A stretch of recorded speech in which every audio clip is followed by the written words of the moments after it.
Hello, everybody. Goodness me, we've got a packed house this evening. Welcome to the Wild Portishead live show. We will be talking tonight about this fabulous new book that has just been published, which is Great Misconceptions, Rewilding Myths and Misunderstandings, edited by one of our guests, Mr. Ian Parsons, but also featuring contributions from our other guests tonight, including Sean Moxon, Ian Carter, Steve Carver, Mr. Chris Sperring, MBE, Alex Lest.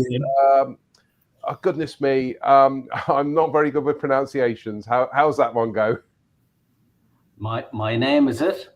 Yeah. Owen Dawes. Owen. Yeah. And Hugh. I can do that one. How are we all this evening, ladies and gentlemen? Yeah, very well. Thank you. Thank you. Now, the book is Great Misconceptions, Rewilding Myths and Misunderstandings. Now, Chris, this has certainly been a hot topic in our little neck of the woods because of, well, do you want to explain to everybody? Well, I think I don't want to give any spoilers to the book because I want everybody to go out and buy it. And so what I'm going to do straight away is, how did this all get started? Mr. Ian Parsons. Well, mainly because of talking to you. I mean, I've said this so many times now. It's basically a book that was born of frustration of hearing lots of use of the word rewilding in lots of places where I was thinking it's just not right. And I'd be watching the local news, local BBC news, and they'd be talking about the latest conservation organisation embarking on a big rewilding project, planting thousands and thousands of imported trees in plastic tubes and calling it rewilding. And I know them speaking to you and what was happening up around you with the your local authority and the frustrations you were having with that. It just it started really from there. And I just thought, right, I can't write a whole book on plastic tree tubes because that would be quite dull. But I wanted to include it, and I wanted to do something, and I thought I can't be the only one who's finding this frustrating. So, which is why I reached out to all the other authors, and I was really chuffed that you guys here, you all came back positive and wanted to be involved, as did the other authors as well. You can't join us tonight, and yeah, it's sort of just very quickly became a thing, and I think it's important. I mean, rewilding is a term that we hear all the time, used by so many different people and organisations, and so often it's very clear they don't really have much of a concept of what it means to them. They're just jumping on the bandwagon, and we've all got experience of that. But also, I wanted to really just broaden it out and make it as relevant as possible to as many different people, I think.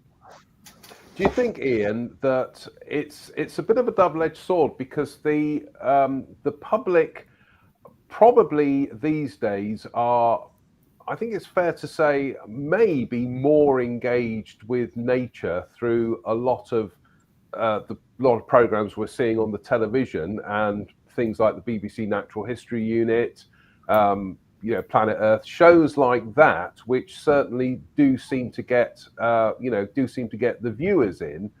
But then politically, we just seem to kind of like not get it right, do we? We package it up into something that it isn't.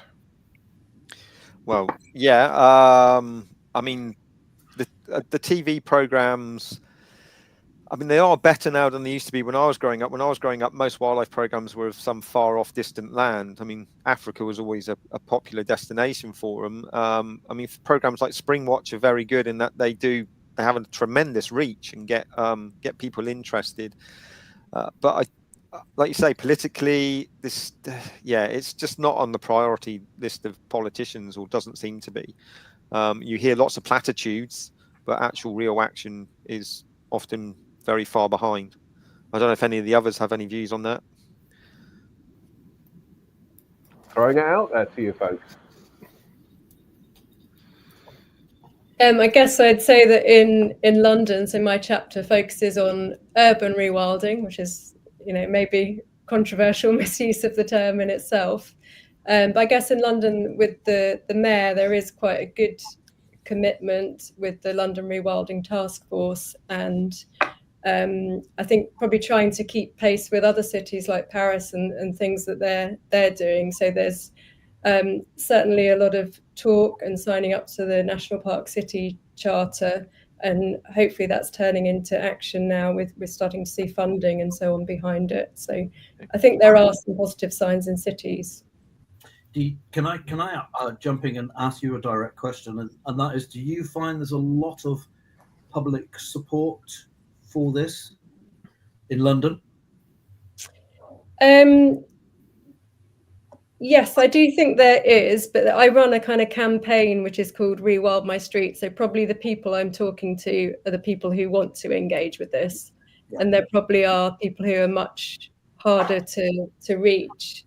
And some of my research around the project is, because I'm an academic, is around behaviour change and looking at behavioural science and how it's, some people are quite resistant and have certain attitudes to aesthetics or whatever that might mean that they're not so on board. So I think it depends. Yeah, I mean, certainly my feelings on the subject are basically here, and Jonathan, you'll witness to this, is that when we kicked off with, which was basically our idea, I mean, we were flooded, weren't we? I mean, the public just went, boom, love this. We take ownership, and we get to decide. That to me was something incredibly important, because I've done other projects where, you're given a certain amount of time on a project, and it's normally the 3-year project scenario, so to speak. What I've always tried to do is say, right, this doesn't have to stop after 3 years. We can keep going, and that was the whole basis of the original proposal that we put forward in 2019, wasn't it, Jonathan? Yep. Yep. Hugh, can I ask you what it's like in Scotland? Because obviously, Scotland, the big picture is trying to engage with people, and no doubt the MSPs. Are you finding political traction? I think it varies across the political spectrum. There are certainly politicians who are very much on board. There are also politicians who are deeply, strongly opposed across the political spectrum. It's not necessarily particularly one party or another which subscribes more to one view or another, although it has to be said that we'd probably get a more sympathetic hearing from the likes of SNP and the Green Party than we do from the Conservative Party in Scotland. But that there are, it's one of those issues where there's a variety of opinions even within parties, I think, and the sort of popularity of rewilding. There was an interesting survey done on this issue that I've sort of taken a particular interest in recently with links, looking at how people feel about the potential reintroduction of links to Scotland, and the survey was broken down into different regions of Scotland and also into different voting histories. So people were asked how they had voted in sort of, or were more likely to vote in future elections. And it was remarkable how broad. It wasn't the case that it was just sort of urban people were in favour of rewilding and rural people were more reluctant to support it, as sometimes is the narrative. And it wasn't the case that it was just sort of crazy lefties that were in favour of rewilding and the right were more cautious about it. There were sort of some trends in that direction, but there's a lot of support for rewilding across the board, if you want to take that one issue of links as a sort of example of generalised support for rewilding. And we at Scotland Big Picture, we have a lot of people showing an interest in. We just had our Big Picture conference, filled out Perth Hall with, I think it was over 500 people, 550 people on the day, coming to just hear and talk about rewilding, and from a broad spectrum of stakeholder organisations and governmental departments as well. So there's a lot of interest. having said all that, there's also, it has to be acknowledged, there is a sort of uninterested part of society who, not just uninterested in rewilding, I think they're just uninterested in maybe the natural world. And I think that is one of the bigger challenges we face. We sometimes spend a lot of time trying to worry about reaching some of the stakeholders that are viewed as maybe traditionally skeptical or opposing rewilding, like maybe farmers or some of the hunting and shooting community, these elements. But actually, in my experience, when you talk to those people on the ground, we share 80-90% of the same goals. There's a lot of shared interests and a lot of shared passion with those people.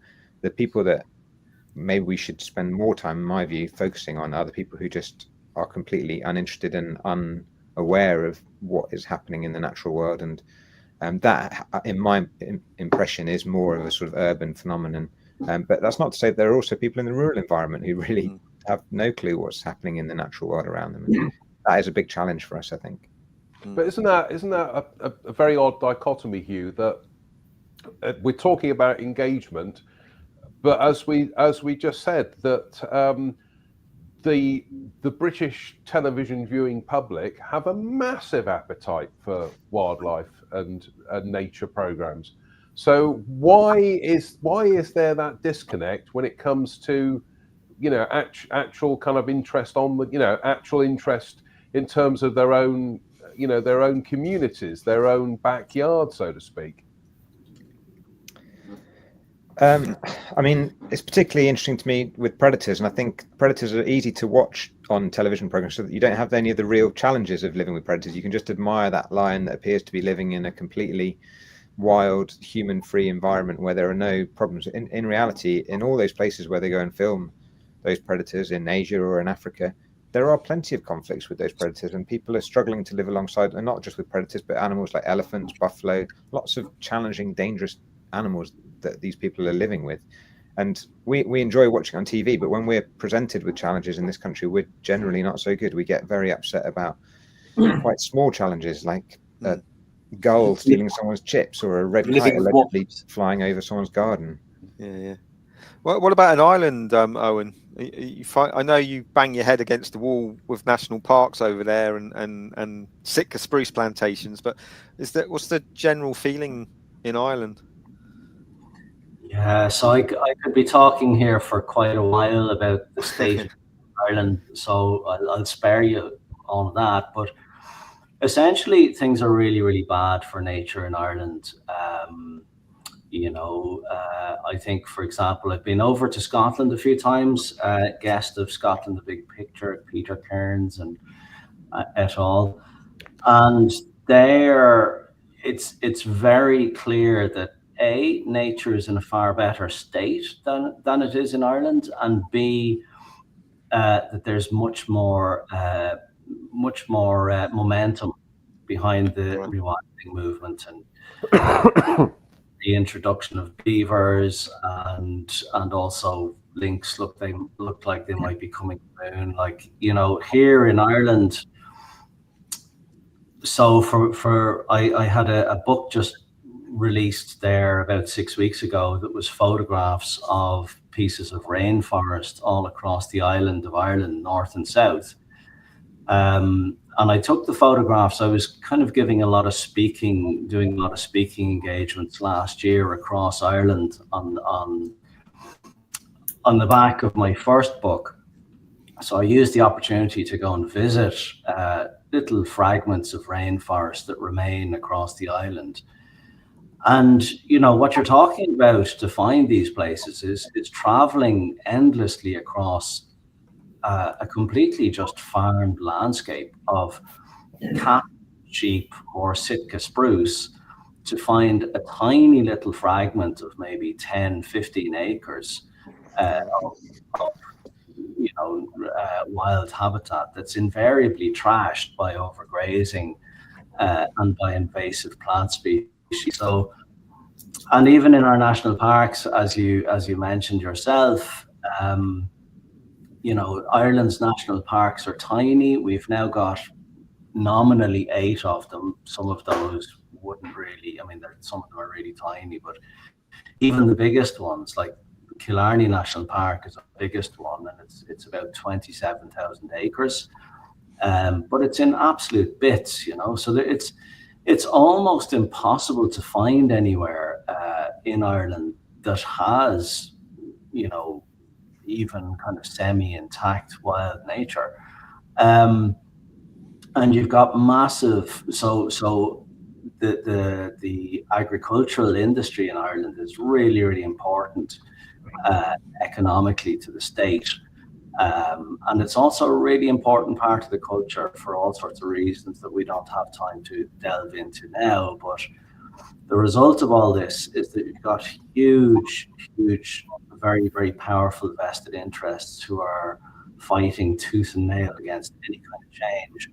On the positive side, I have seen real huge enthusiasm for my books, and when I've been giving talks around the country, people are really, really interested. The problem that they have is that there's nowhere where they can really go to even get a hint of what wilderness is in Ireland. So it's a kind of an abstract concept for people, but they are hungry to find out more and to engage that side of things, very much so. Okay. What about Steve? I mean, so on the international picture, you probably have more experience than most of us on that. How are you finding? I mean, is rewilding gaining more traction politically elsewhere? Are we just backwards again, or? Oh, I'm not hearing you. Mute. Yeah, Steve, your microphone is muted.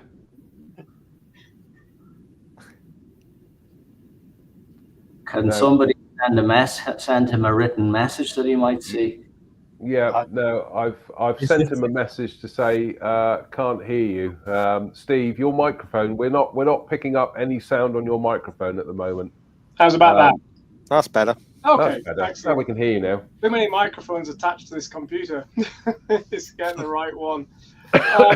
Yeah, I think, I mean, rewilding as a word first appeared in the US. You know, it appeared in the first time in print was in a magazine article in Newsweek magazine, article by Jennifer Foote called "Trying to Take Back the Planet," and was then sort of picked up and developed by Dave Foreman, Reed Noss, Michael Soulé, and others.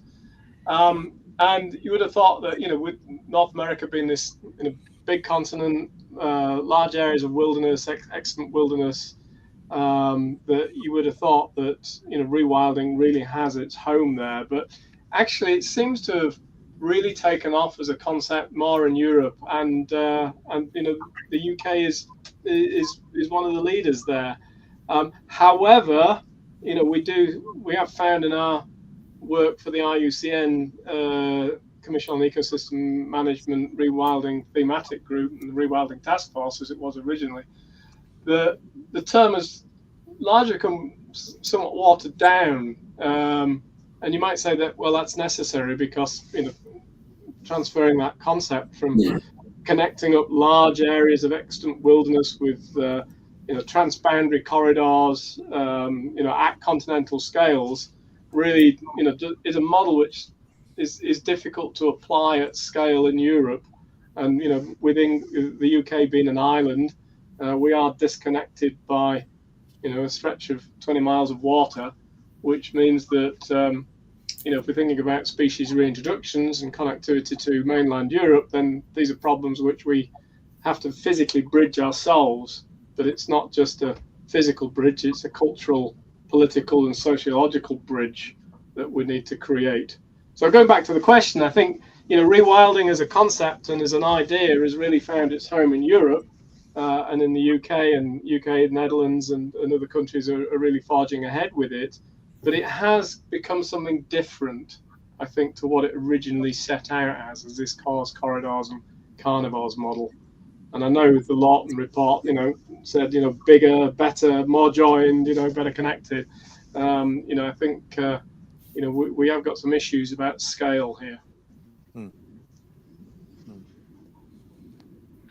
I'm just going to bring in some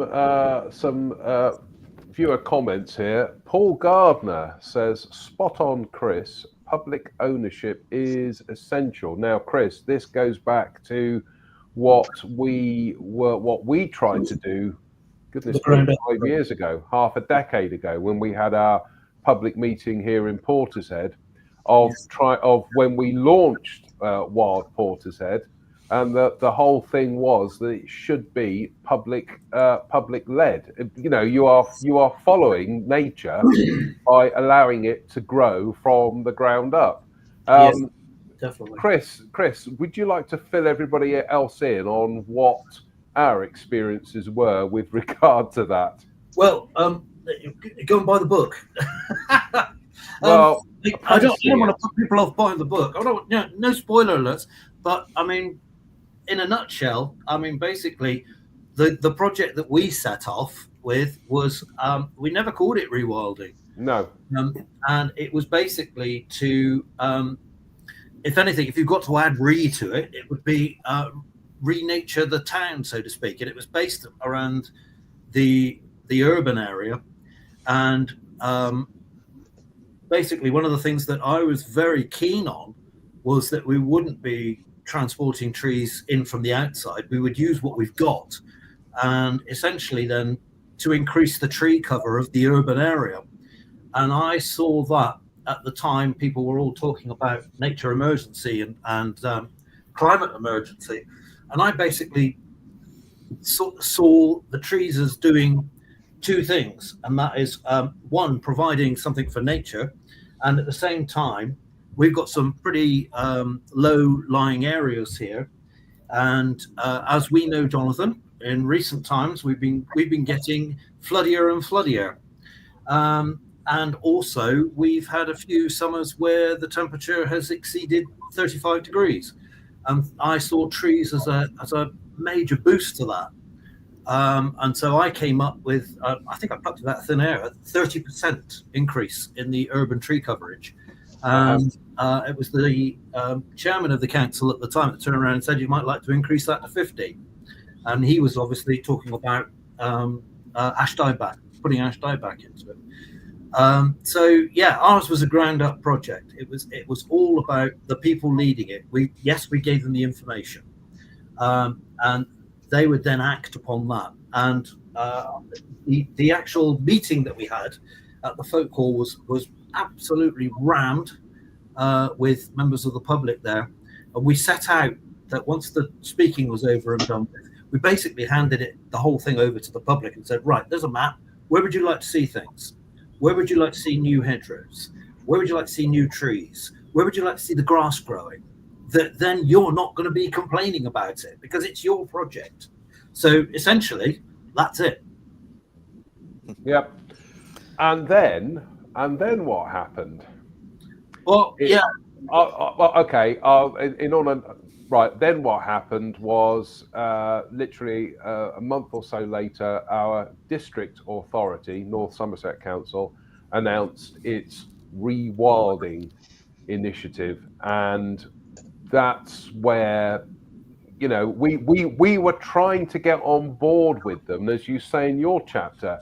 We were trying to engage with them to, you know, to have a dialogue about what their plans were. But unfortunately, as we know, in order to have a dialogue, you have to have two people talking, and that wasn't the case, was it? No, it wasn't. And you know, I think again that one of the things that we were going to hopefully inspire was the type of thing that I've done here in my own garden. So I moved here in 1993. One of the things that I wanted to do was to not rewild, although occasionally I play the part of a deer going through, doing a little bit of munching here and there, but have a garden whereby that when birds came in the winter, I didn't need to feed them.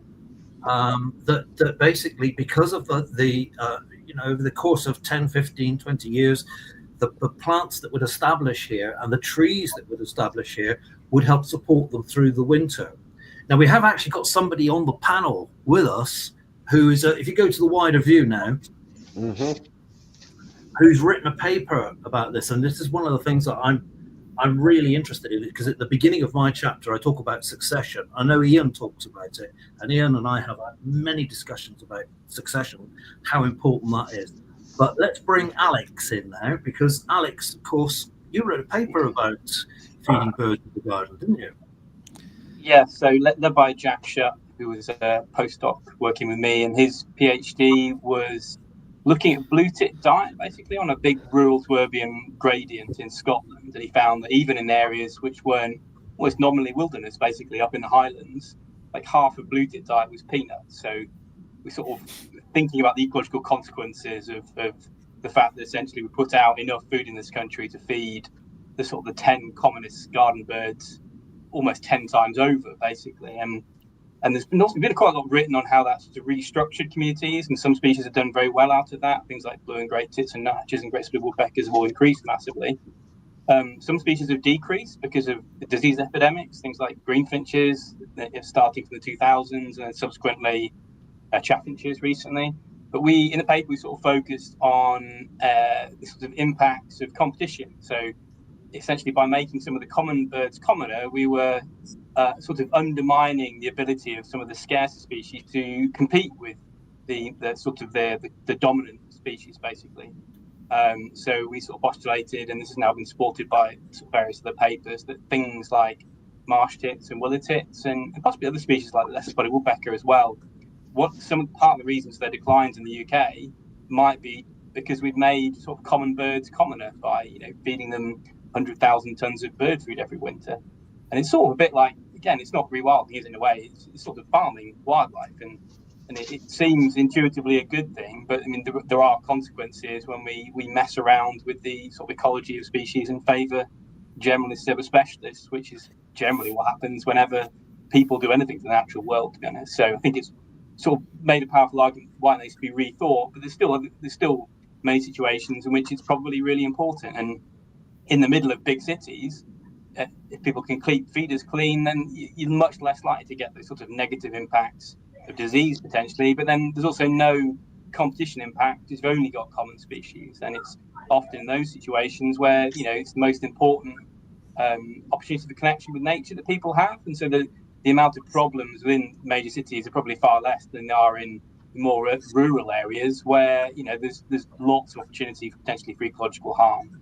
I still also add that with farmland birds, there's good evidence that there is a hungry gap, and our farmed environment has become so sort of clean of weeds, and we've this shift from spring sown to autumn sown cereals means there's just no food, and feeding birds in farmland is important. But yeah, feeding woodland birds in woodland is, insofar as I can see, is becoming increasingly unsupportable, I think. We've got a comment here from viewer Debbie Apted, who says, very good point actually, excuse me, she says, there really is a large appetite for learning more. I arranged for the film Wilding to be screened at our local independent cinema, and they ended up showing it 4 times. I went twice, and over 70 people had pre-booked for both those screenings. However, I believe there are blurred lines when it comes to people who who perhaps aren't that interested in nature. There needs to be better communication. Social media is full of complaints about the council not cutting back hedges on footpaths. But the Yes. answer to that is communications. Yeah, Yeah. absolutely. I mean, when I was at college doing countryside management, I don't know how many years ago now, 30 years ago, one of the biggest tools was interpretation, and we spent a lot of time, too much time at the time for me. I wasn't really into it, but of learning how to interpret what we were doing to make it accessible to the public. And a lot of organisations do, especially councils, do seem to have forgotten that sort of communication, really, and trying to get the message across. I don't know about you, Ian, when you were with the NCC or whatever it was, English Nature, Natural England, whether you had that sort of that interpretation was something when I was at college was a big thing, but once I actually was working in the industry, it wasn't really that important to a lot of people. Yeah, we used to come up against it frequently, and in a way, a strange way, it's the reverse problem to what you guys were talking earlier about getting the public on board. And if you've got the public on board, you take them with you, then they'll support what you want to do. We often had sort of the reverse of that, where we wanted to get the management in place on SSSIs and national nature reserves, particularly with heathland sites. It was a recurring problem, and on sand dunes where you'd get problems with scrub building up on these sites and trees eventually. And from a nature conservation point of view, you want to come in and get rid of some of this scrub, sometimes non-native trees as well. A smothering sort of heathland and sand dunes, and the local people were very much against that. It was their sort of dog walking sites, and they like the trees, even if they're sort of non-native pine and spruce trees.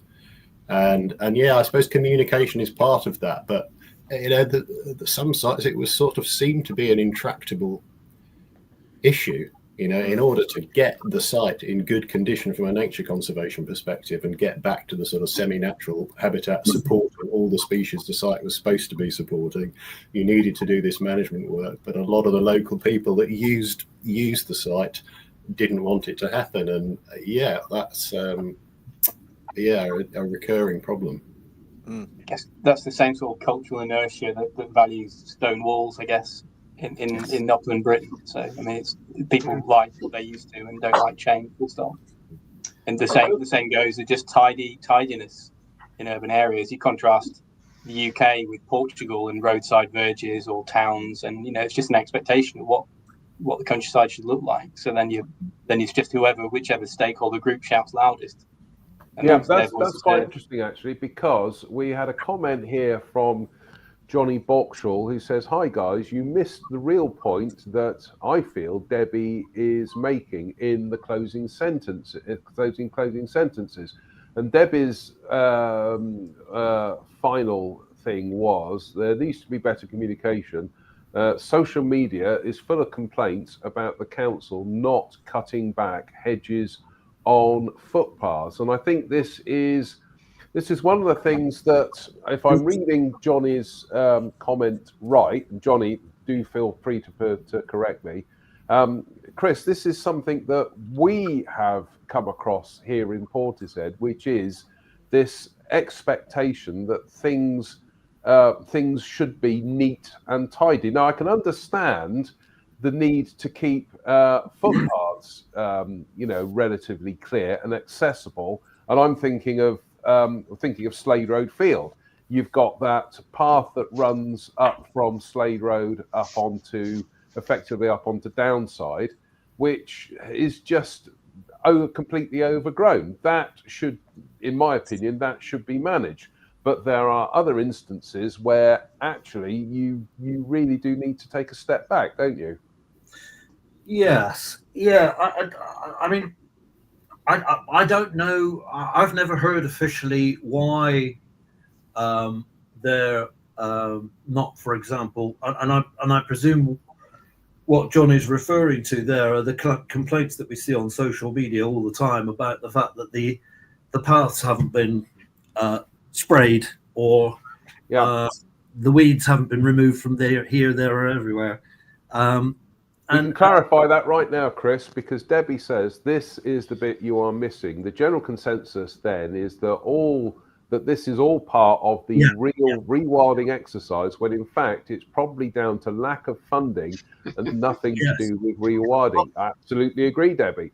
That then puts residents off the idea of rewilding, as they then think it just means leaving everything to grow unmanaged to save money. Well, absolutely. I mean, when I was in Provence, I was in a small village called La Poulade, and I was absolutely gobsmacked that you go to the local playground, and I was having a whale of a time identifying insects on the local playground next to the swings and the slides that were there, and the grass was incredibly long, and the swifts were coming out from the local church tower, and they were coming down, feeding across it, screaming. And it was absolute joy. So I decided to walk through the streets there. and they were exactly the same, completely overgrown. And when I was in the bar during the evening, I was actually introduced to the local mayor, and I said, this is marvelous. It's brilliant. I mean, there's so much wildlife within the village itself, within the town, through the main thoroughfares of the town.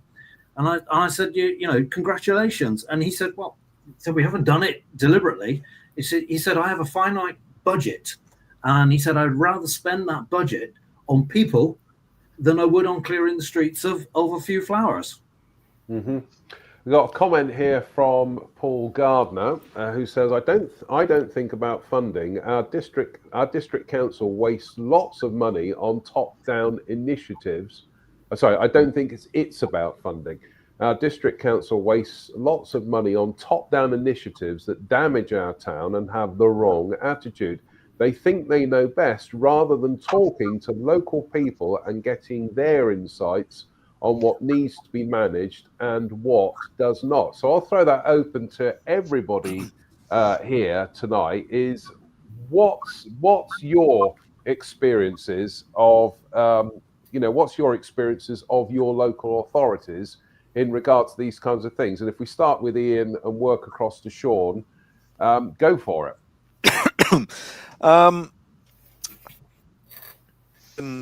Which is where I'm based, there has been a noticeable change in how they are managing various areas, or reducing their cuts, which is good to see. I mean, there's obviously issues with visibility and junctions and things like that, but there is a general consensus though, and I can't remember who it was that said it, about how people are viewing it. They're just doing it to save money, and that is.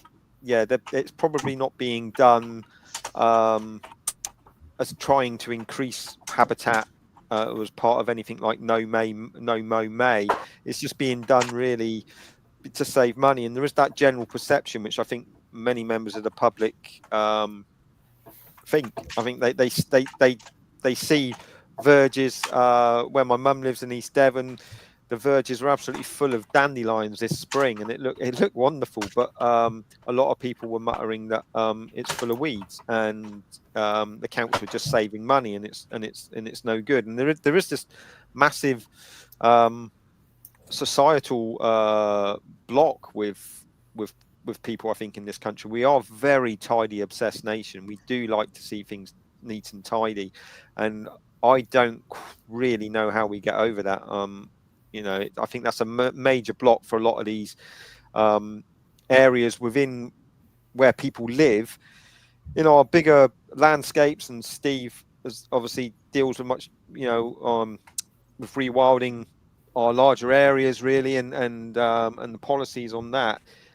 That untidiness, I don't think, is such an issue, but certainly where people live, I think it is a big block for a lot of people. Debbie, Sean, what would you define as a weed? I know it's the old joke about a weed is just a plant in the wrong place, but we have this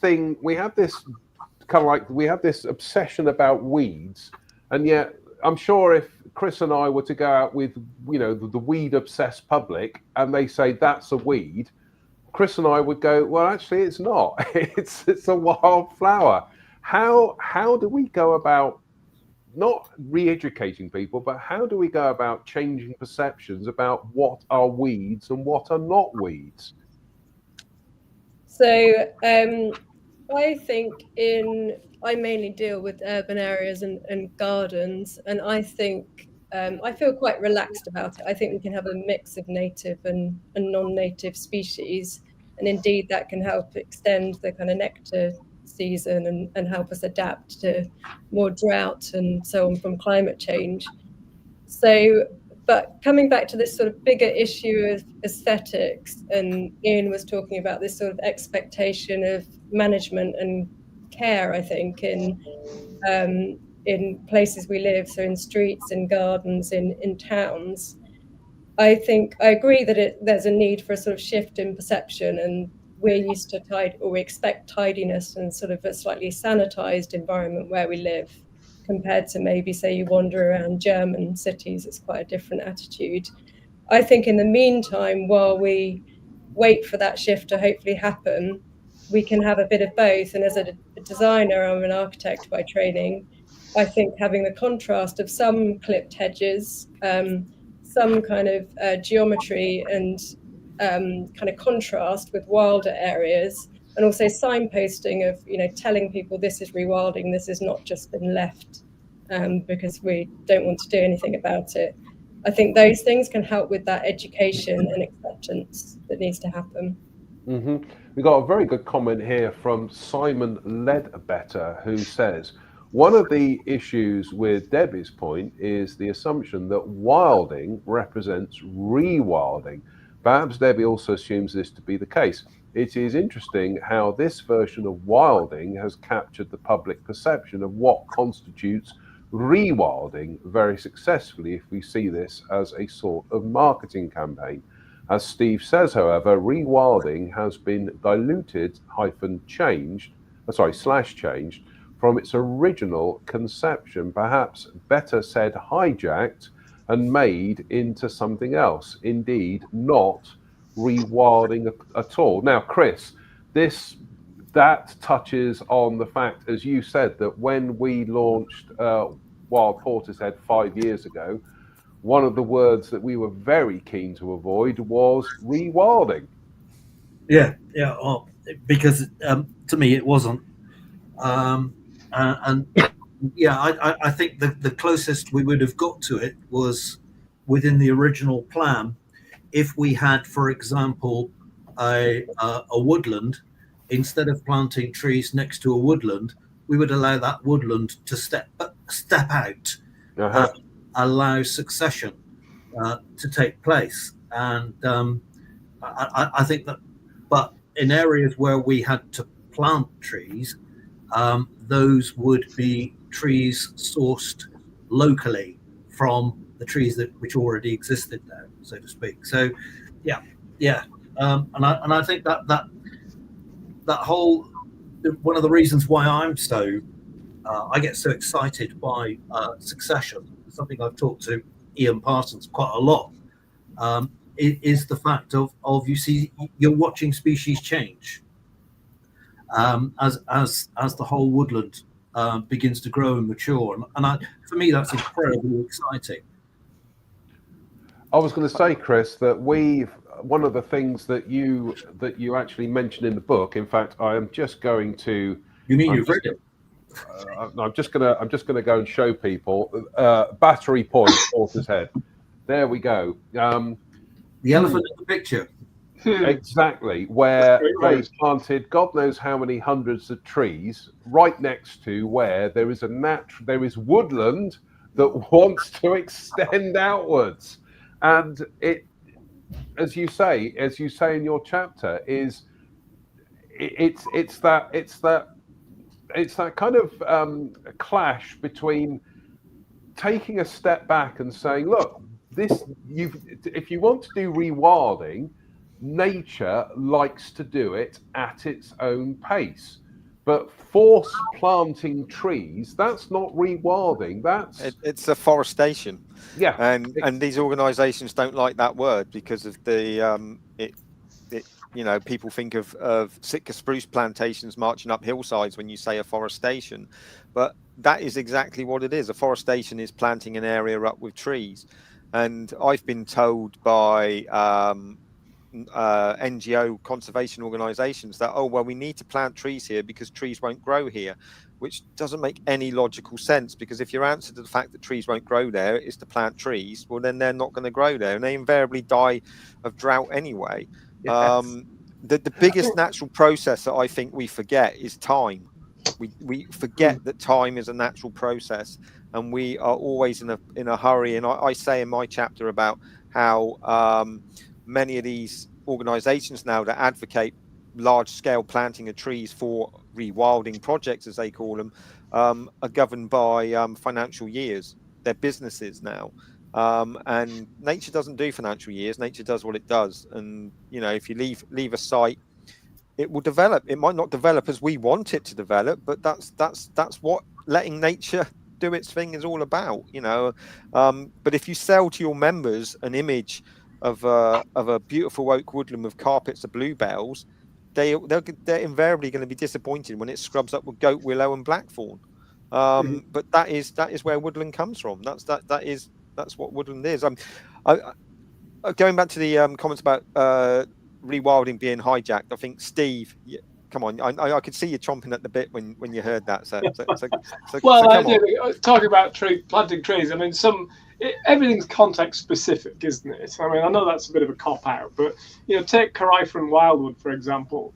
You know, they took over that valley. It was just empty sheep trod, not empty, but you know, it had no trees in there except a few very small, gnarly specimens hanging on them, places too steep for the sheep to get to.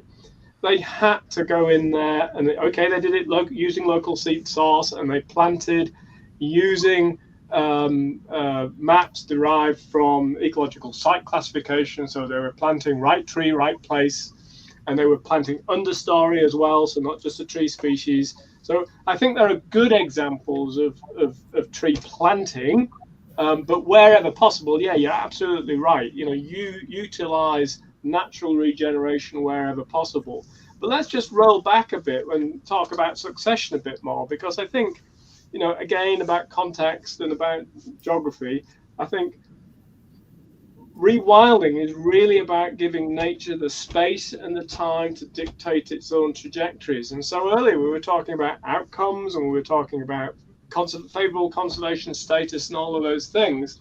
And I think this is probably the problem with some of the, you know, the conservation industry as we've known it in the past has had, you know, guidelines and biodiversity action plans and says, oh, this site's important because of X, Y, and Z that existing there already, ignoring the fact that it probably wants to be something else.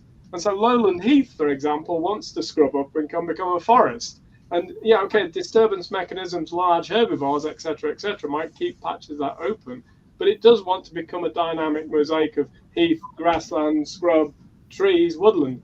And to try and hold it in stasis for some biodiversity action plan kind of goes against this whole idea of rewilding, in my mind. You know, it is about succession. It is about nature determining what it wants to do, given the space and the time. And I think we've been talking a lot about potentially, you know, particularly in the context of local authorities jumping on the bandwagon and saying what they want to do is rewilding. You know, I'm always minded of the quote from Tony Sinclair, which says, you know, if a thing, be it rewilding or restoration, applies to everything, then it also means nothing. So I think, you know, we need to keep rewilding in its place. And okay, it's a spectrum from, you know, small scale to large scale and levels of intervention, etc. But it is the reason we're doing is because nature itself has an intrinsic value, is what I'm trying to say. It's not all about us. And so if we can give nature the space and the time to determine its own trajectories, that's great. I'm just going to say, Chris, Battery Point, here we go. Yeah. Right. The elephant, as you say, the elephant in the room, right? There in the background is nature doing what it wants to do, and it wants to grow out from eastward, and it wants to encroach onto Battery Point. But what happens is all that encroachment is cut back, and they plant trees, or they plant a plastic forest. That for those guests, that was how the tree planting looked a couple of years ago. That's what it looks like now. Meanwhile, as you can see, there is Eastwood still wanting to grow outwards. Chris, it's not rocket science, is it? Really? Well, you need to put that into a bit more context, because, of course, a Battery Point is a historical site. It's also a POS. It's a public open space. I'm sure that, and indeed our 2019 public meeting is proof to this, that the public would have put up with Eastwood, which is what we're talking about, stepping out 10, 15, 20 meters. But what they did not like was tree planting going over their POS and historical site. Yeah. Yeah, exactly. How are kids supposed to play football there? How are families supposed to enjoy that? It's I'm shaking my head here. It just one thing. Can I butt in on everyone and basically say we've touched a little bit. I think somebody, can't remember who it was, mentioned links. But one of the things, of course, rewilding is famous for, if that's the correct terminology, is of course the reintroduction of animals that we used to have and don't have now. We start a discussion on that. Yep. Yeah, I mean that would be useful, because I mean it is certainly something that people instantly think of. And when I was putting the book together, I wanted to obviously involve it. Hugh from Scotland, The Big Picture, they've done some great work on the links and establishing really good groundwork in dealing. Hugh's chapter deals very well with this misconception that there isn't space for links in Scotland. But I also wanted Ian and Alex on board, because their chapter is looking at the misconception that reintroductions are invariably a good thing to do, and perhaps there are certain reintroductions in Britain that haven't been really well thought through.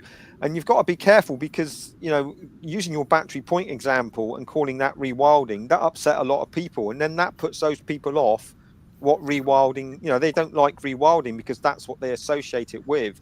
And we've got to be very careful, I think. So let's open it up to Hugh, Ian and Alex, because they're the people who talk about it. Yep. Far away. But I suppose from my point of view, I mean, I'm quite worried that and I agree, reintroductions are fantastic, and where you've got species that are native species, we've wiped them out. There's no way they're coming back naturally. They have to be brought back, as is the case, obviously, with species like lynx and wild boar and beaver and various others. Then, it can be fantastic, and it brings in some of the stuff we were talking about earlier about getting the public on board and engaging public interest. Some of these high-profile species are fantastic for that. My concern is we are going too far down the road of thinking moving species around is almost the answer to everything. So if species run into problems, then we just need to sort of breed them up a bit more in captivity and release them.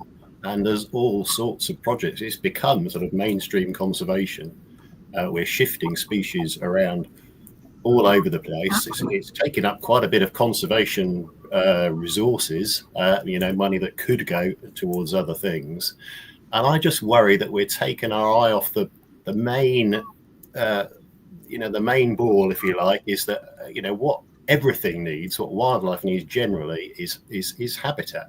We need good quality habitat, whether that's through rewilding and more, natural processes playing out more, whether that's sort of traditional conservation. But we need habitat, we need it properly linked together, and then all these species, will do perfectly well. So just take water voles as an example. Water voles, if they've got decent habitat, good water quality, plenty of food, lots of vegetation cover, limited disturbance, no American mink, which are a problem, water voles will do absolutely fine. But yet we increasingly seem to think the answer with water voles is to breed them up in captivity and release them all over the place. And are we taking our eye off the main issue, which is, essentially habitat? There's other issues as well, but essentially good quality habitat. And if you protect an area of good quality habitat, or you restore an area of good quality habitat, you are instantly sorting things out for hundreds, thousands of species in that habitat. If you have a project to breed something up in captivity and release it, you're dealing with one species. But those, sadly, are the projects that get all the attention and increasingly get the media attention. And I just worry we are going too far in that direction. Hugh, do you want to? Obviously in Scotland, potentially got more space, say, than in some areas of England for lynx. But obviously, habitat connectivity must be a big issue for that project. And also, as they're finding in Spain with Iberian lynx, roads are a serious issue as well.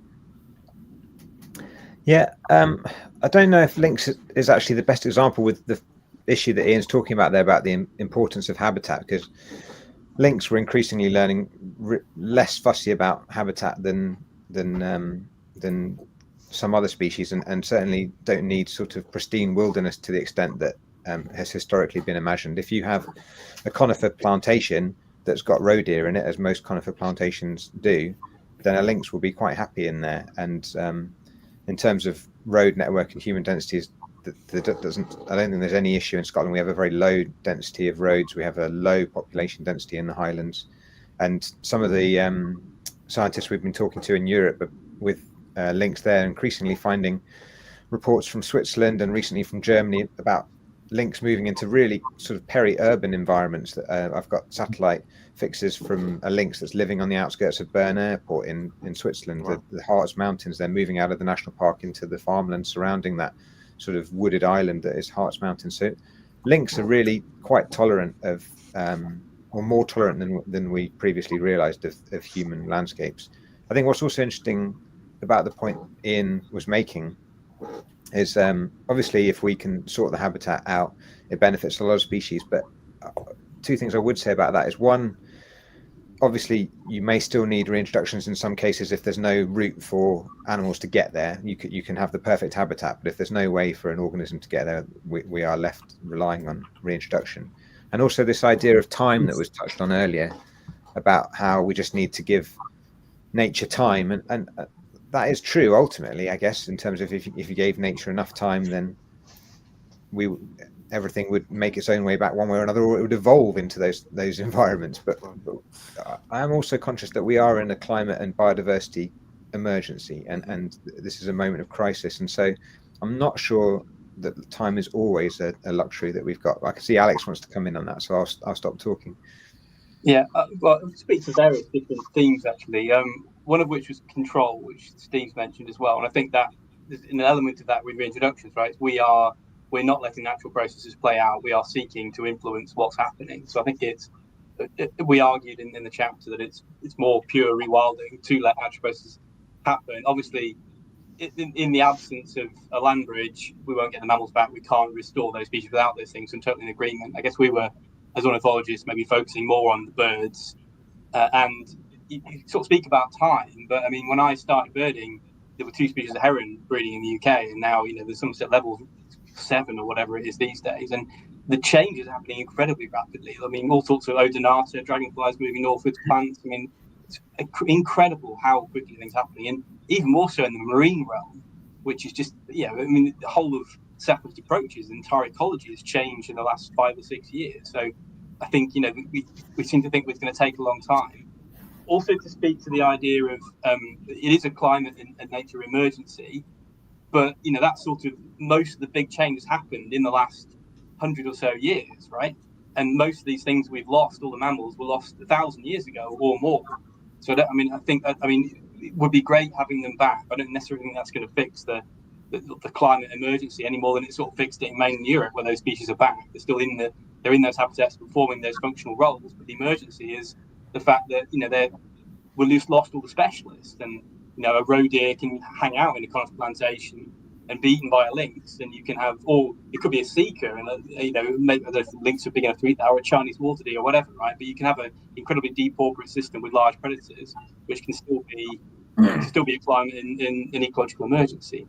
But all that said, one last point to speak to as well.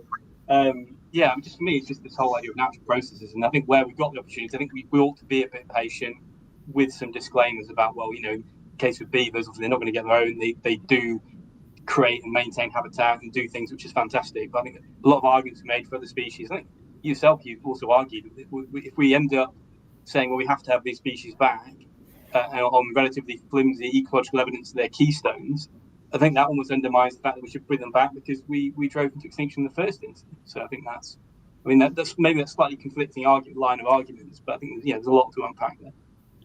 Yeah, definitely. I mean, I take your points about how quickly things can happen, but maybe I'm just an impatient individual. You mentioned beavers, and beavers are an interesting example because we've got beavers back in Scotland now, not particularly thanks to any sort of official policy. Perhaps I sometimes wonder if it hadn't been for the questionable history of the releases on Tayside, whether we'd just have half a dozen beavers in Knapdale and that would be it. And that would, so we've got beavers living in the Tay catchment.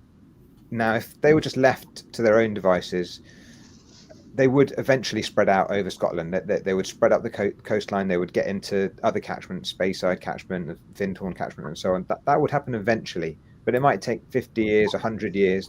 Like it could take a long time. It's happened incredibly rapidly in Argentina, where the American beavers there are an invasive, and they've spread very rapidly. So I guess it all depends on whether we've fixed the initial cause of the problem of why these things disappear, which is persecution, right? In the absence of that, I mean, that's why we don't get golden eagles recolonising England, that not having a prey base. So for me, it's like Ian was saying earlier on, if we can fix the drivers of why things have became rare, then things should fall into place. I guess one of the good examples maybe pine marten.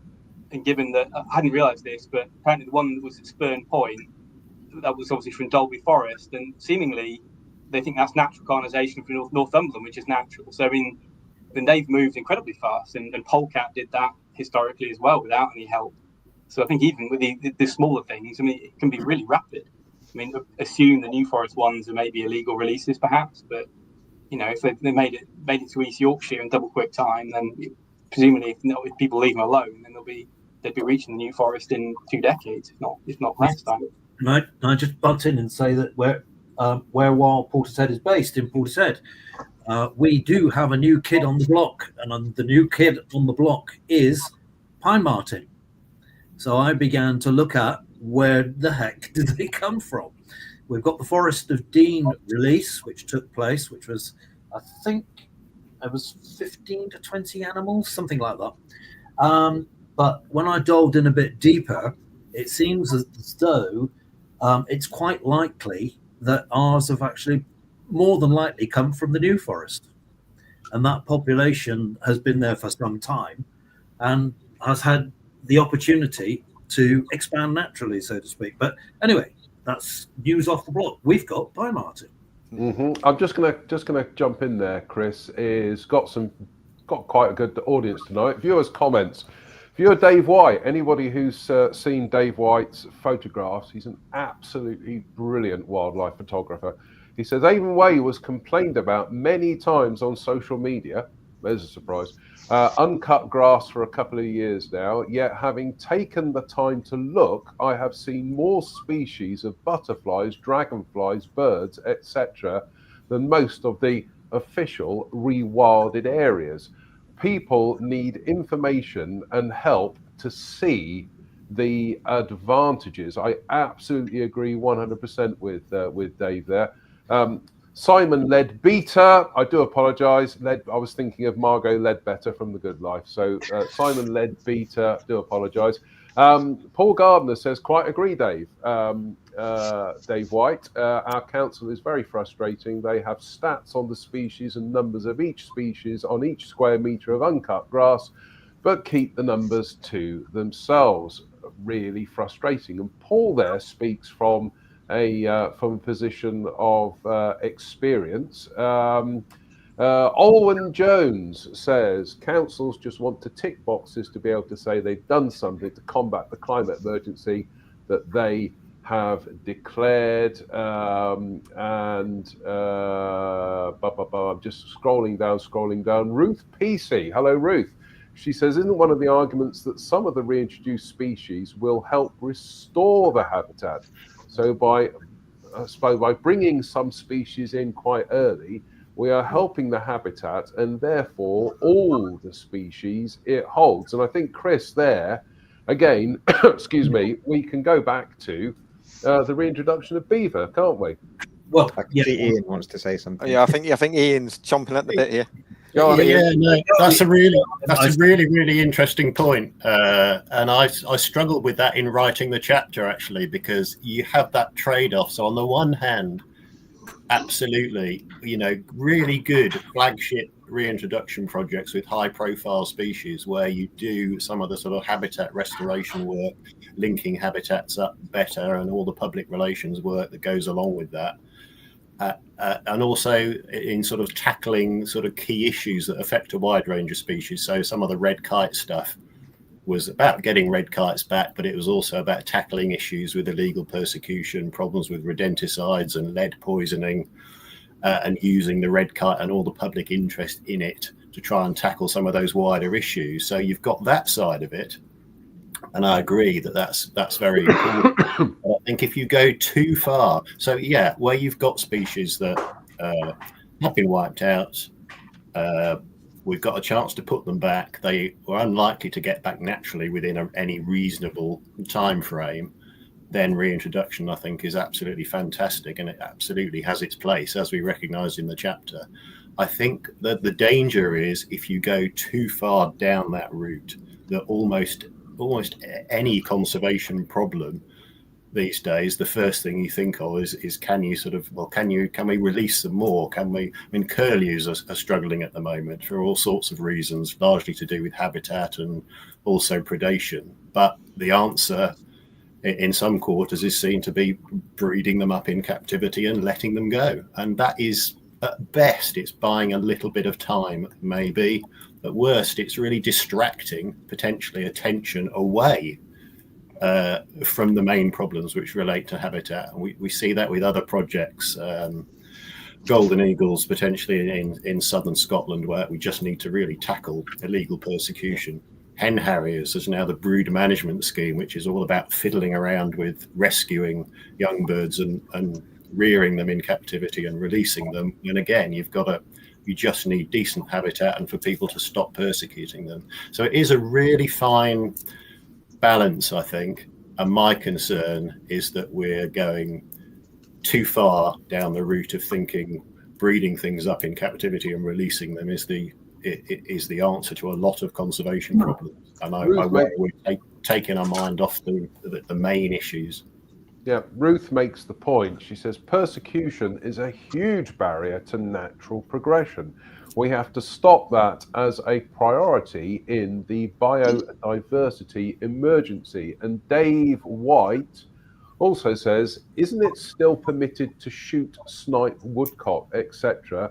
Why is this still happening when these, like snipe, are endangered? Yeah, that one out there. Yeah, go on, Steve. Yeah, okay. I think, curlew habitat loss is a key problem.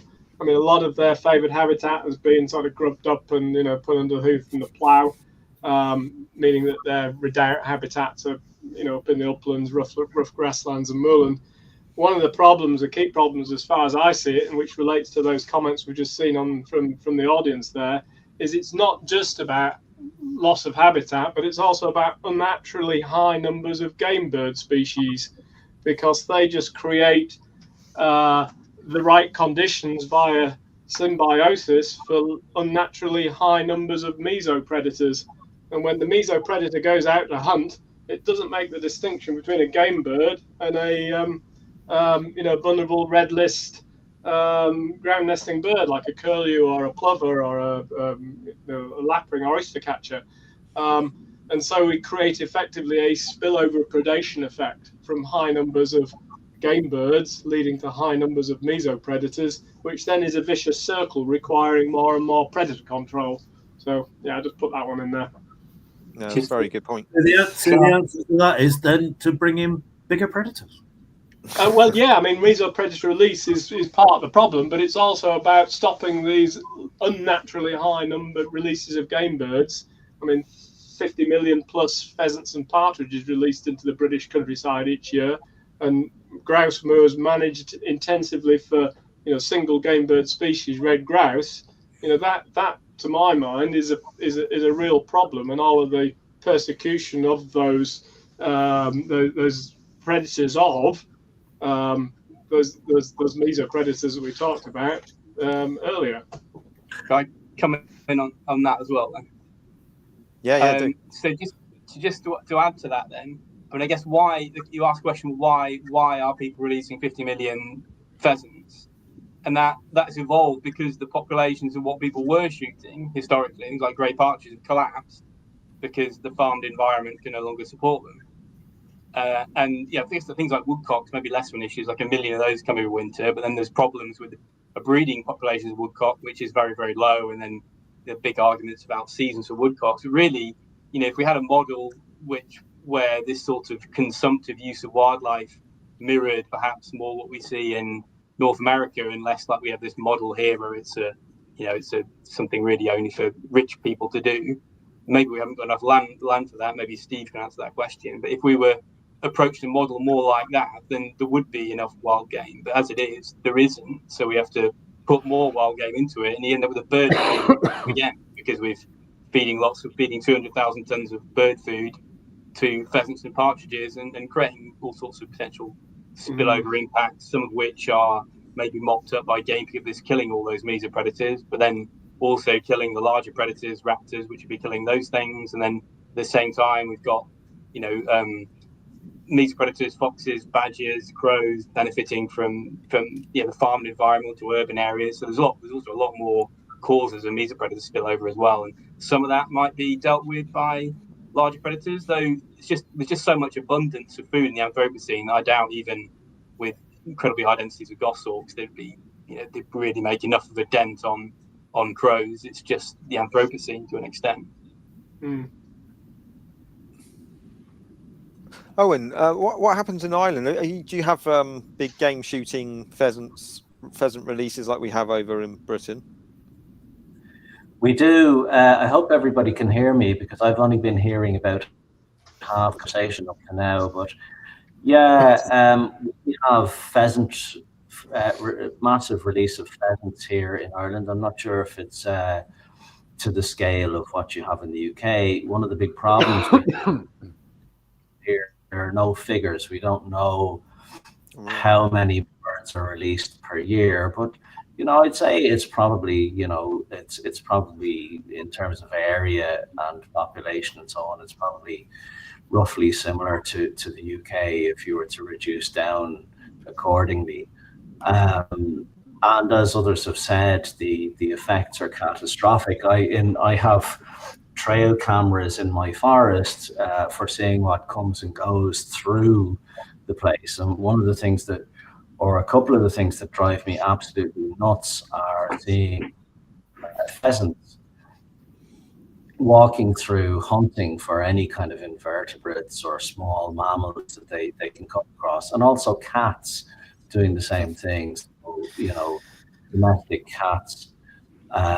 So yeah, it is a massive problem. I think, just to insert Ireland into the kind of wider conversation that's taking place here tonight,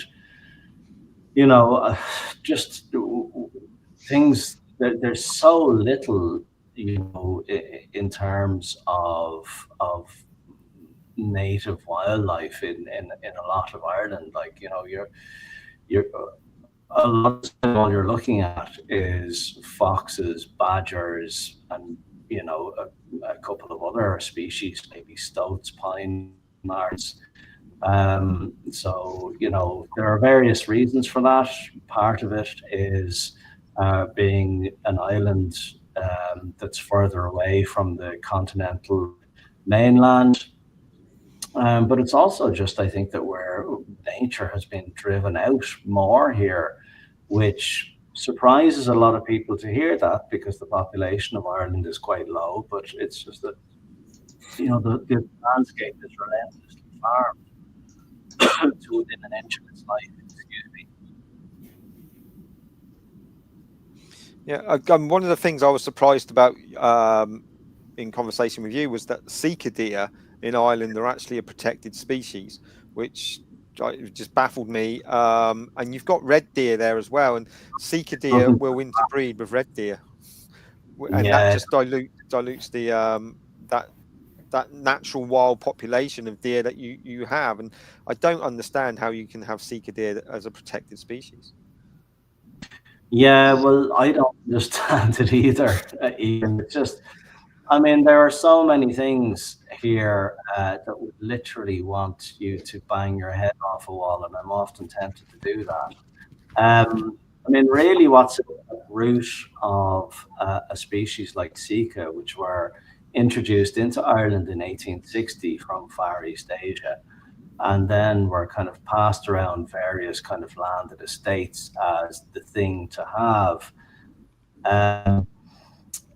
And they fulfill all of the criteria of an alien invasive species, and yet, as you say, they're protected by law, as are all deer.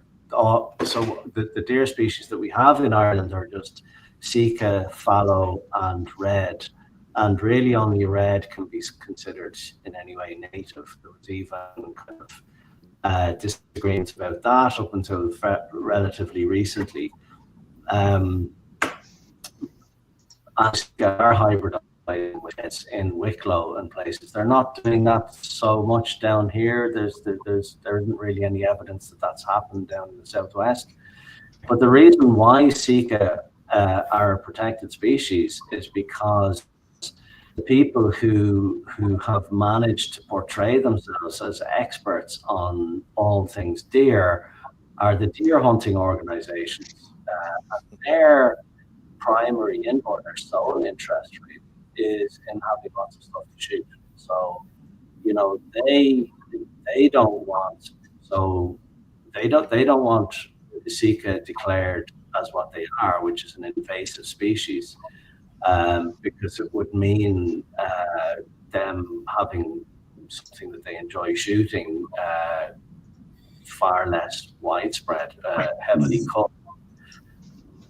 You know, so you've got all these kind of vested interests, and you would not believe the degrees of ecological illiteracy that we have in Ireland. Like, you know, I mean, I think that the average Irish person would still probably go to somewhere like Killarney National Park, which is overrun with rhododendron, Sika deer, and feral goats, and virtually zero natural regeneration of all of the ancient native tree species like oak and so on that you have in the park.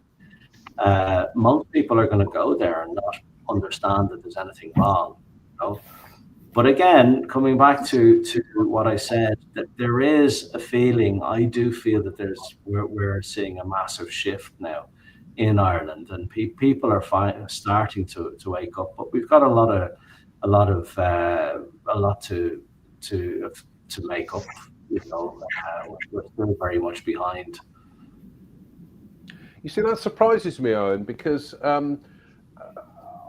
when I read your chapter, I thought, well, if there's one place within the locale which is going to be in touch with nature, it's going to be Ireland. You've painted a completely contrary picture, which was quite alarming.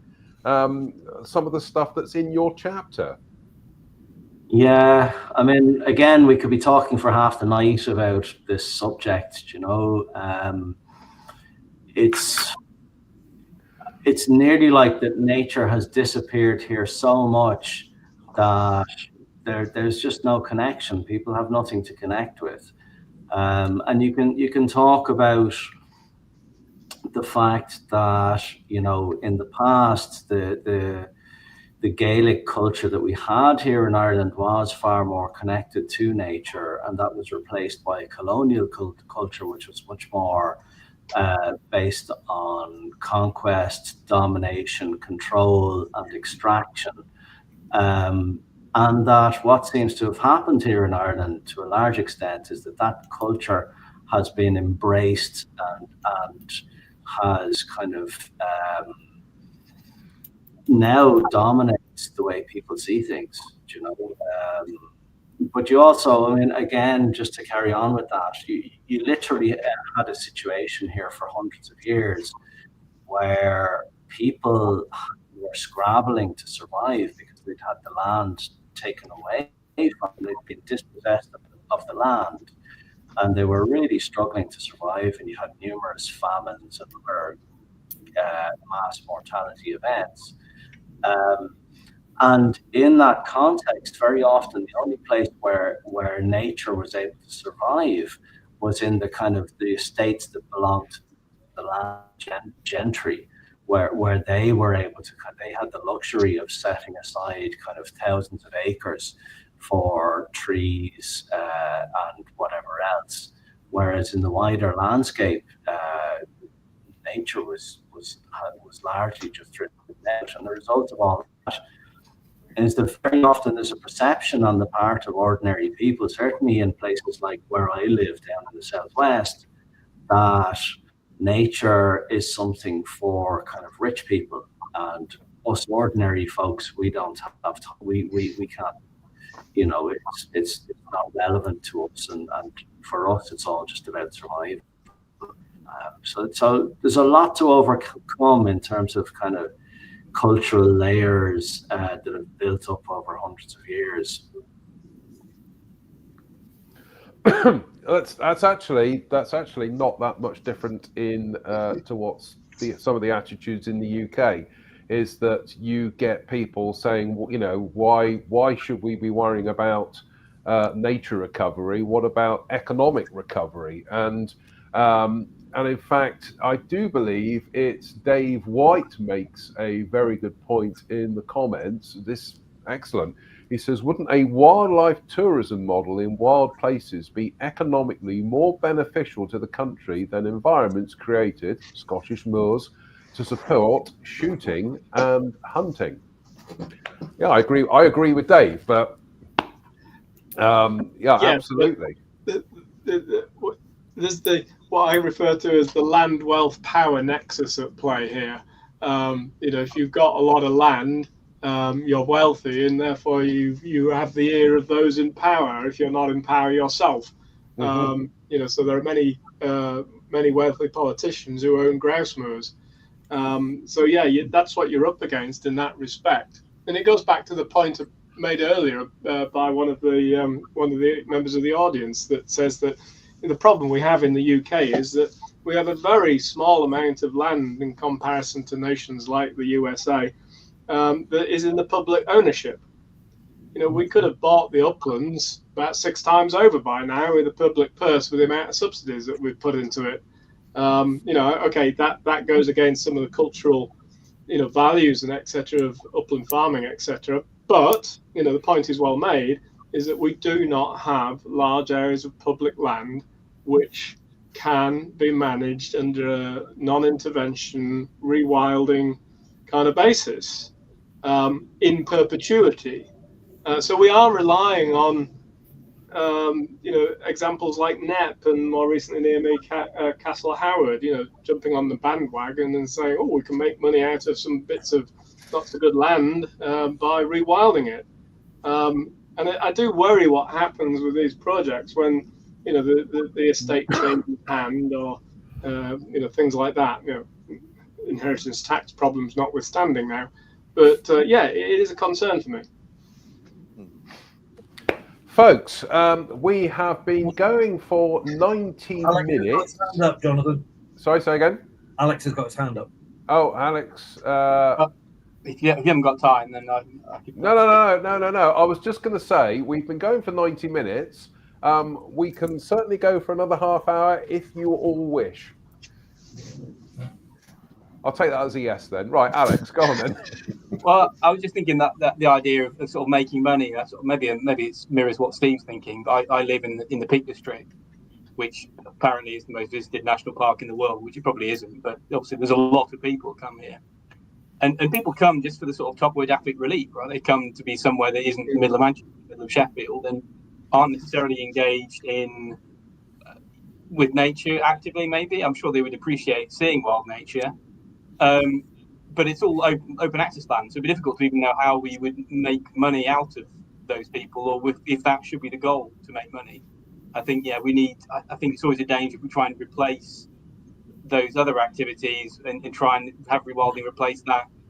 I think we should just look to say, well, we should justify this based on all our legal commitments to biodiversity and everything else, rather than to try and see it as a way to financially replace some of those other initiatives. And I think we get trapped into trying to justify wild nature again, like we've talked about perhaps earlier on with large mammal introductions, which can only be done in the benefit of what they can give to nature. And I think if we look to, the Peak District is already lots and lots of people, and I don't think you'd actually make a huge difference to the eco-tourists on top of everyone else.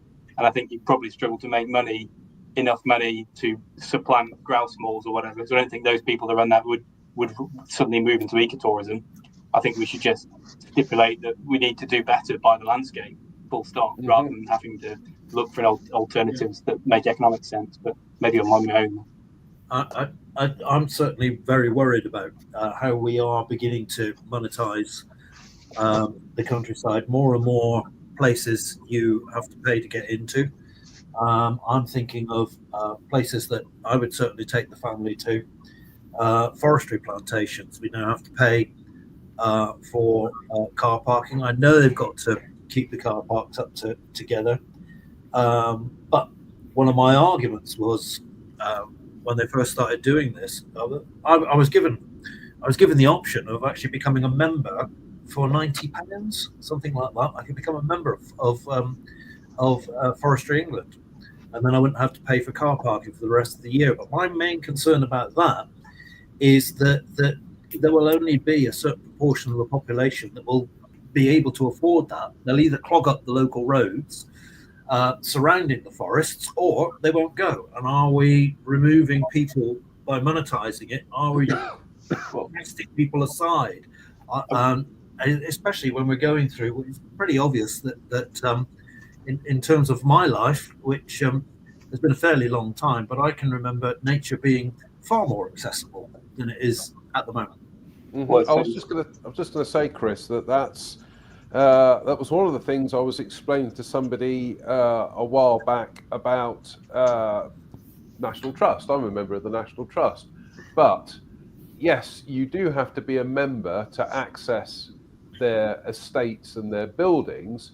But because the National Trust also own big tracts of land that are still publicly accessible. So there is that. Excuse me, I'm losing my voice here. There is that there is that dichotomy about access. Paying access to public land, to spaces to get that access to nature, and I think that is a concern because, as you said, there are more and more organisations are looking to monetize nature, which, frankly, I think is wholly wrong. But that's just my opinion. Sean, do you have these kinds of issues in urban areas?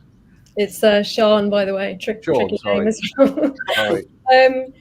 Yeah, but I think we need to think about the economic argument in a more long-term way and think about the benefits that nature brings, particularly in urban areas, help in adapting our cities to climate change and the effects of overheating and flooding that are exacerbated in urban areas, as well as the importance on our physical and mental health. And that could save a lot of money for our public health services in the future. So I think there's a much bigger argument, and there's probably going to become a tipping point with climate change where it becomes cheaper to have more green space than being an economic luxury. We've just got we've had a question come in from Jess, and Jess makes an observation. She said, just to add to earlier points, it really comes down to helping people understanding that it's not about whether you're interested in nature or not. It's that we need to restore nature to avert an ecological crisis. Too often it comes down to humans feeling like they have a choice or not about whether to engage, and nature knows best how to recover given half the chance and the ingredients. I'll chuck that one around. Your thoughts on that one? Nature knows best how to recover given half the chance and the ingredients. I think that's what it boils down to. Just to draw something, so most of my work isn't in the UK, it's in the Amazon basin, and there's obviously a lot of media attention focused on that, sort of belaying which is where I used to work, is hosting the next COP. Huge amounts of money flying around for research, but also for all sorts of harebrained restoration schemes. When there's a huge area of the Eastern Amazon is already returned to become secondary forest because of land abandonment. And even in Belém, city of 2 million people, you see trees growing off the size of, skyscrapers and such like. So nature is always going to try and get back, and it just does need the time and the space. And I think that for me is the biggest ray of hope. I think that that given the chance, it can return. And there's another ray of hope returning to thinking about. It's a bit parochial example, but in terms of people and behaviour change and that sort of stuff. But I mean, anyone imagine like 30 years ago that most members of the public would walk around carrying a bag of their dog's own excrement with them on their walks, right? And there's been a huge change there in how people have changed the way they think about their impacts. And I think if people can be convinced that's a thing that everyone does, then maybe we can fix the mess. Mhm. Yeah, I mean, it is true how things have changed. I mean, another thing that I can remember when they introduced the 5p tax for plastic bags, and I can remember thinking, well, no one's going to worry about paying 5p, but it really changed our usage of plastic bags because people stopped wanting to buy plastic bags at the supermarket for 5p. So people will change. One of the other chapters in the book was from a farmer called Chris Richards, and Chris couldn't join us tonight, but he made a very interesting point that a lot of it is consumer led, and a lot of what happens in farming is consumer led, and we need to be much more aware, really, of what we're doing within our lives. And a lot of what's been said tonight comes down to perception and how messages are got across. And I think conservation in general, not just rewilding in Britain, I don't know about Ireland, but we're not necessarily very good at getting our point across. We're very good at making nice TV programs, perhaps, but actually getting the message across about how we can just change a few things in our own lives can have a big impact. And in urban areas, Sean writes about keeping cats inside, for example, and having your point about dogs in parks. We fence the children in the play park, but we let the dogs run around loose, and that's surely the wrong way round. But I read that and I thought, yeah, that is bang on. And I think public perception and how we get messages across is very important. And I will criticize farming, and I'm sure many people who think like me will. But at the end of the day, farmers are consumer led, and they're also subsidy led as well. And Chris in his chapter points out that only the electorate of Great Britain, farmers make up less than 1%.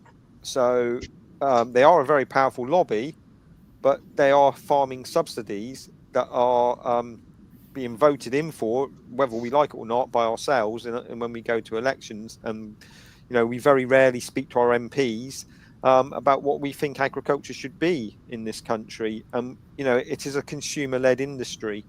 Mm-hmm. And conservation is as well, to a point, and we need to think about how we get messages across, I think, and get people thinking a bit more. Hugh in his chapter says about having attitudinal shifts, and I think that's a great phrase. We do need to rewild how we think a bit more, build in natural processes into what we do, and I think that's important because at the moment, I think for your general public, they don't get it. They don't really get it. Your average Joe Blogs doesn't necessarily get it, and I don't know how we change that. There's an interesting point that we've sort of skirted around a bit on the last few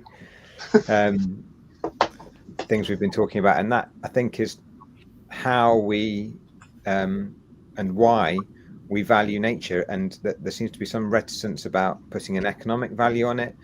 But I think it's also sometimes there is value, no pun intended, in making that economic argument. That there's the socio-economic angle as well. There's the legal obligations that Alex referred to. But then I think also sometimes we're a little bit too reticent just to say nature is important because of how it enriches our lives, not in any sort of economic or even health benefit, but just well, it's a form of health in terms of our well-being. A richer world is a nicer place to live in. I often think of a parallel with food. Like, we could live off a very simple diet and we would survive, but it would be a very dull way to live. And that's how I feel the natural world is becoming a very dull palate in a lot of places. And for me, that richness is one of the main reasons. And you can make all the other arguments about sort of the economic benefits and the legal obligations, and even talk about things like whether it benefits the climate and things like that. But sometimes I think we should be more sort of upfront about making that case of just what it means to us almost spiritually in a sense. Chris, I know this is something that I do believe that you and I have talked about in the past, is about nature being prescribed by the NHS. Yeah, we've talked to our health centres about that. But I guess go back a step, because obviously, sorry, just kick the bucket. Literally. Yeah, one of the things that I say when I'm doing my one of my many nature talks is particularly when I'm talking to the public. If you don't, I start the talk by going, if you don't feel that nature is important to you, for the entire hour of this lecture, I suggest you hold your breath now, and at the end of it, we'll see how important it is. But yeah, I don't know. I think the whole thing about that talking to the wider public, again, I've written about it in the book. I think it's so very, very important, and you know, I'm not afraid to get on my soapbox in the middle of anywhere and just suddenly start talking and showing. And it goes back to the dandelions again. And if I'm passing people complaining about the dandelions and the daisies, I'll actually intervene and say, well, do you know what you can use the dandelion for? And do you know what's using the dandelion at the moment? Do you know what species of bee this is on here? And do you know how scarce that is and how important that is to the area? And for me, that's making a human connection to it, so that instead of people's perception about nature being just a little bit of information, you give them a bit more knowledge. Suddenly, they're understanding it, and that understanding leads to some form of respect for it. And once they've got the respect for it, then they might actually do something about it. Mm-hmm. We are going to have to wrap this up, I'm afraid, folks, but I'm going to go clockwise and just ask everybody for their final summing up. So, Sean, is it Sean? Did I get it right? Sorry, I freaked you out now. Yeah. Sean. Yeah. Final summing up. So I think that communication aspect is really important. It needs to start with children. That's really important. And I think we need to gradually change perceptions of ourselves as a society, how we perceive wilder nature. And I think that selfish case is quite important. What can it do for you? Because if people aren't going to look after nature for nature's sake, then there are lots of benefits for themselves that there's no reason to shy away from communicating those. Mm-hmm. Chris? I think, well, basically, I think number one, people should buy the book. Yeah, absolutely. Yeah. And yeah, I think it's as was said then, its communications is extremely important. Talking to everybody, trusting the people, gift them the information, and also I think the most important thing in a lot of the so-called rewilding that I see is basically learn to trust nature. Mm-hmm. Alex? I was going to paraphrase Natalie Bennett, who was also a co-author on these chapters. I shared a stage with her a few years ago, and she sort of led with this introductory question of what is land for, which is, I think, comes up in every lecture I give to my students. I think it's the fundamental question. I think a lot of the problems we've talked about this evening about perception, and we just talk about zonation, and rewild isn't something that's going to happen everywhere any more than everywhere is going to be, you know, a series of football pitches or whatever, right? We just sort of move away from this totalitarian argument that some people think that our side is arguing, which I guess is just monopolized by the other side, perhaps. But I think it's just getting across to people we can do more different things in different places and create space for wildlife that way.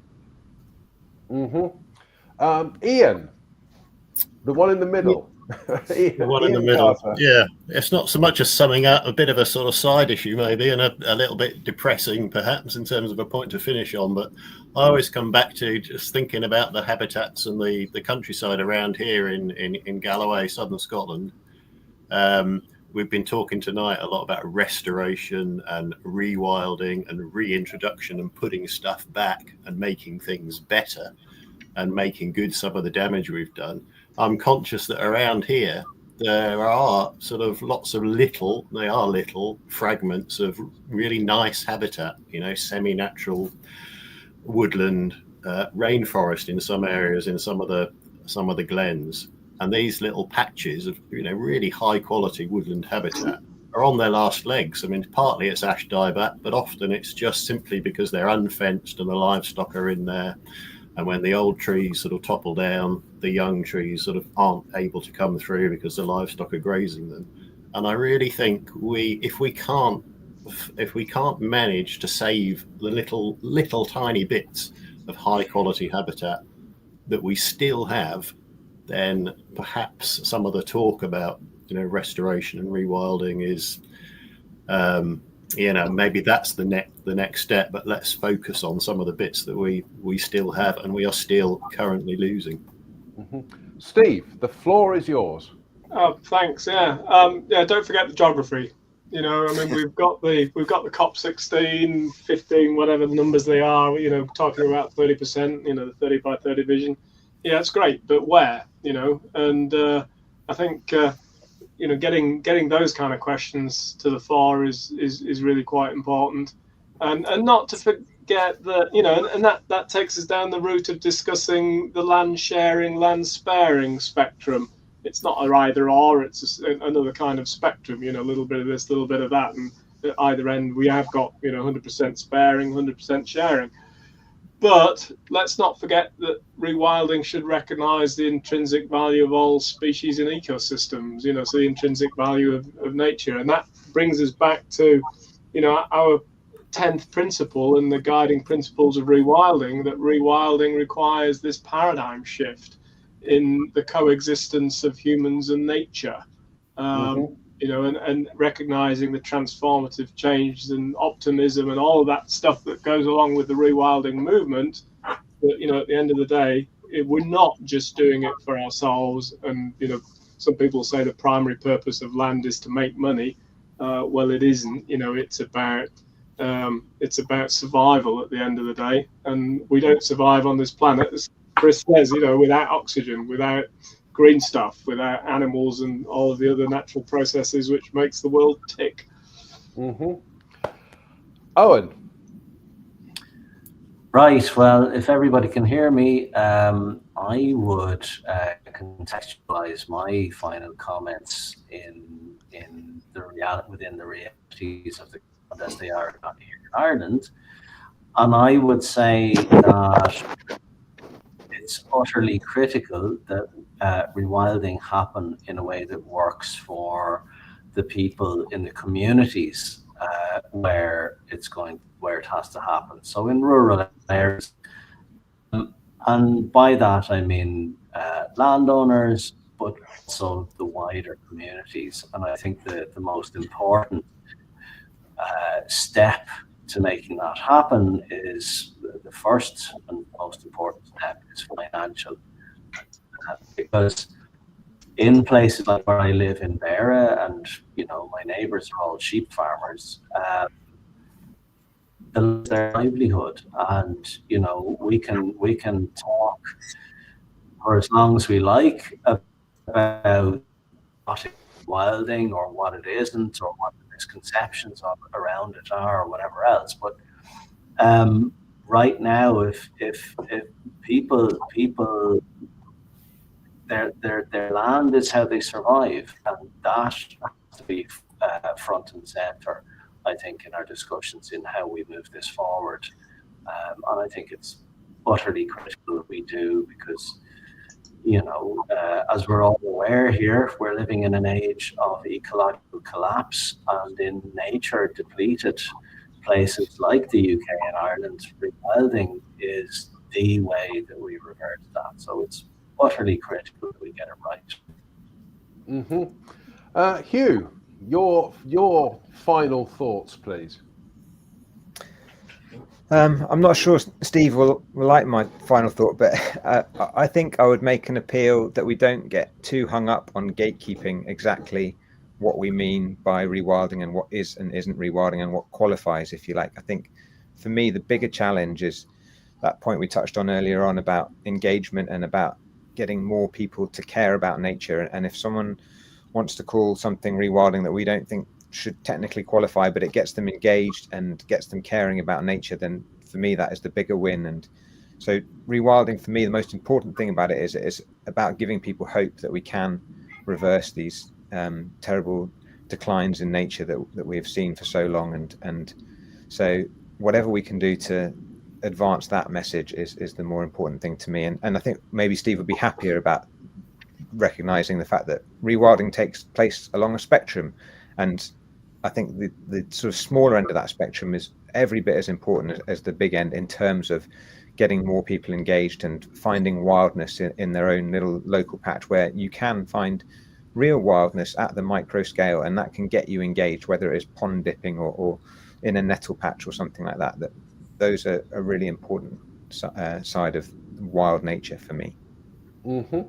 And finally, the other Ian, indeed, the Ian who has collated this book, the brains behind the book.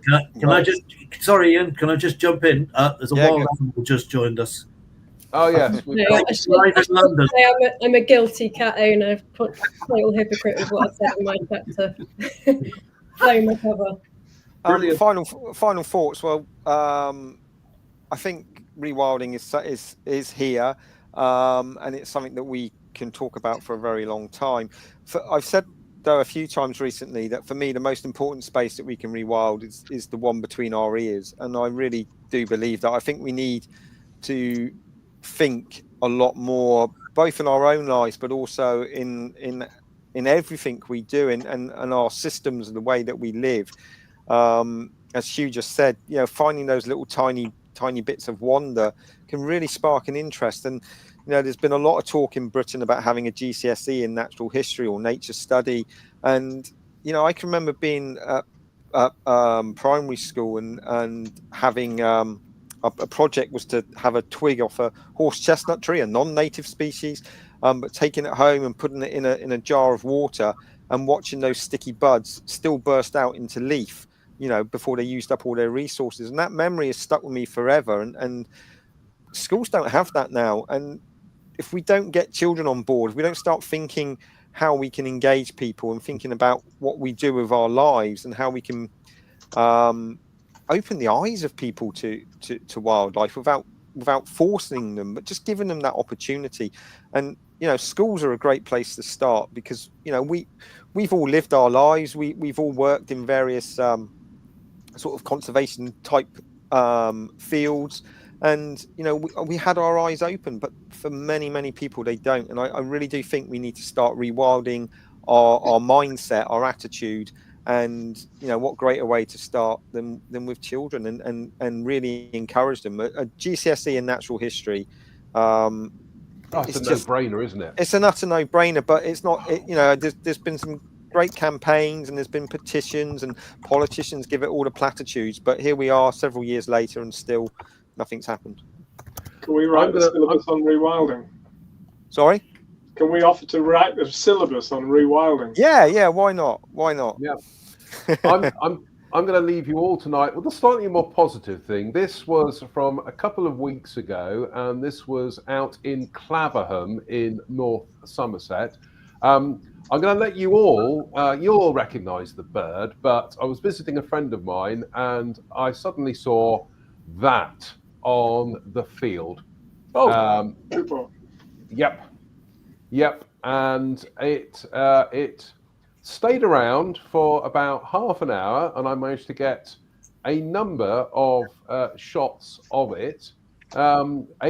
Goodness me, a very rare visitor to the United Kingdom, but to have this one turn up where she lives, literally in her garden, absolutely, absolutely stunning, and just an utterly rare visitor to this country, but just one of those marvelous nature moments that you can't really kind of plan for. And I think that's the fabulous thing about nature, is that it's always full of surprises. Every day is a surprise with nature, and I think the more that we can bring that into people's lives and get them to appreciate nature, the better I think we will feel about ourselves, but also the better we will feel about other people as well. So